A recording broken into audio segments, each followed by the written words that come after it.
Hello students, I hope you all are good. So, in the previous class we have discussed about the two types of forces. Those were contact forces and non-contact forces. Okay, and in contact forces I have already given you an example of friction, that friction is a contact force and muscular force is also a contact force. And if we talk about non-contact forces, magnetic force, electrostatic force, gravitational force जो आपको gravity earth जो खींचती है ना, those type of forces are called non contact forces because there is no contact between the two objects. Okay, but in contact forces there is actual contact between the objects. Okay, so now today we are going to discuss about one type of contact force, that is friction, which is really very important force in our life. Okay, so if we talk about friction, first of all we will understand what is friction. Okay, if we roll a ball on the ground, you see after some time it stops. Okay, and if you are on a bicycle and you are pedaling, then you see you stop pedaling, the bicycle also stop after some time.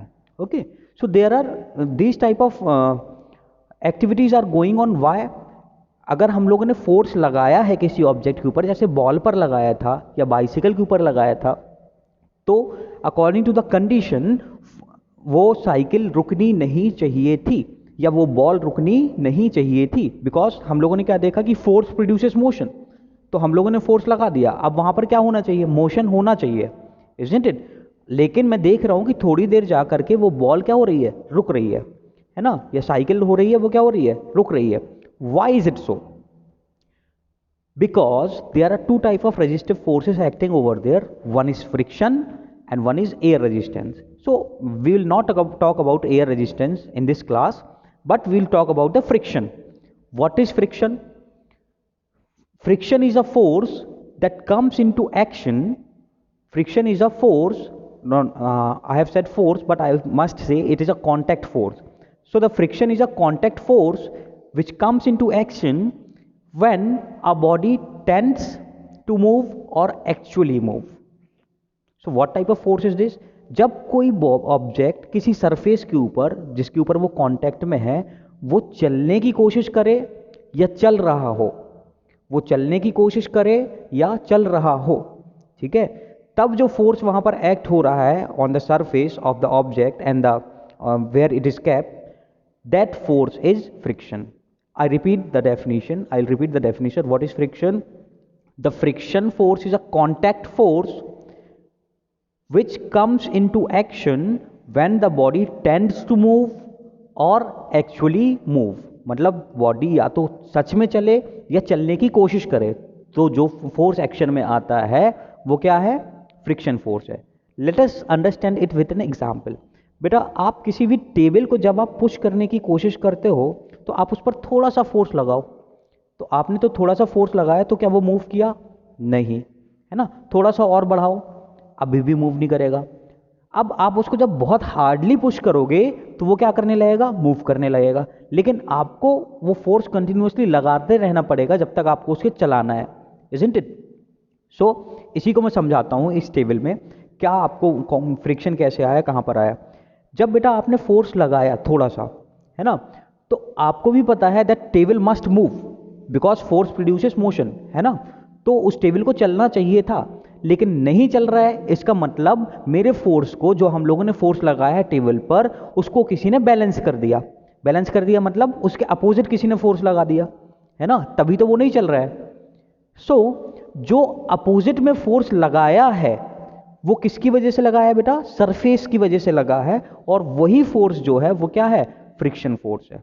जो surface पे table के force लग रहा है, जो जमीन के साथ कांटेक्ट में है ना टेबल, तो जमीन और टेबल का जो कांटेक्ट है उसके बीच में क्या लग रहा है? फ्रिक्शन लग रहा है ना. सो अगर वहां पर वो फोर्स लग रहा है तो हमारे फोर्स को बैलेंस कर दिया उसने, hence the table is not moving. But जब हम बहुत ज़्यादा फोर्स से टेबल को पुश करते हैं या पुल करते हैं तो वो चलने लगता है. वाई? क्योंकि तब वो सरफेस वाला जो फोर्स है उसके पास इतना ताकत नहीं है कि हमारे फोर्स को अपोज कर पाए, है ना. फिर भी वो अपोज कर रहा है थोड़ा बहुत, है ना, क्योंकि हमें कंटिन्यूअसली फोर्स उस पर लगाना पड़ रहा है, वरना हम एक बार टेबल को चलाते तो वो चलता ही रहता, है ना. So the force which is coming into action over here is friction force. Okay. So now the force responsible for changing the state of motion of objects in all these examples is the force of friction. जो हम लोगों ने देखा कि object जो है ball, cycle, ये सारे रेस्ट में आ जा रहे थे फोर्स लगाने के बावजूद भी, है ना. सो जो फोर्स यहाँ पर एक्शन में आ रहा है that force is friction force. And why, क्यों आया बेटा? Because two surfaces are in contact. Let us take one more example. आप अपने पाम के ऊपर दूसरा पाम रखो, है ना, आप उसे जेंटली पुश करो, अब क्या वो मूव कर रहा है? नहीं, है ना. अब इस पाम को उठा लो, है ना, सेपरेट कर लो दोनों पाम को, अब मूव करवा के देखो थोड़ा सा फोर्स लगा करके, क्या वो मूव कर रहा है?